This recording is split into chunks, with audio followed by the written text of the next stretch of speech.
আনপুরুস্তিন। তো তিনি লিখছেন এই যে উইংস অফ ফায়ার বললে দেখবি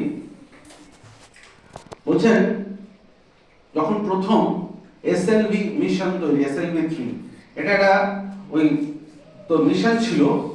এটা কি করতো ওই ক্যারিয়ার একটা স্যাটেলাইট এটাকে বসাতো।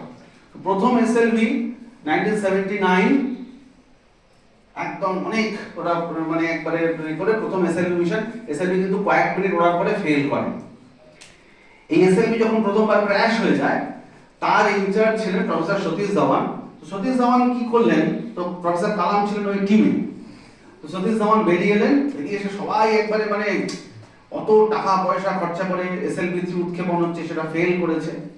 তিনি বেরিয়ে এলেন, বেরিয়ে এসে কিছু বললেন না, he took entire responsibility on himself professor Satish Dhawan. তারপরের বার 1980s জুলাই যখন ছাড়া হলো এসএলভি উৎক্ষেপণ সাকসেসফুল। তো প্রফেসর কালাম যেটা বারবার বলছেন বলছে দেখুন এই যে taking blessing the mistakes and taking all the responsibility on your own self, এইটাই ছিল আমাদের প্রফেসর সতীশ ধাওয়ান এটা করতে পেরেছেন, আমাদের ভীষণভাবে তিনি উদ্দীপ্ত করেছেন। এই হচ্ছে কথা, ব্লেসিং দ্য মিস্টেক। লাস্ট শ্রদ্ধা।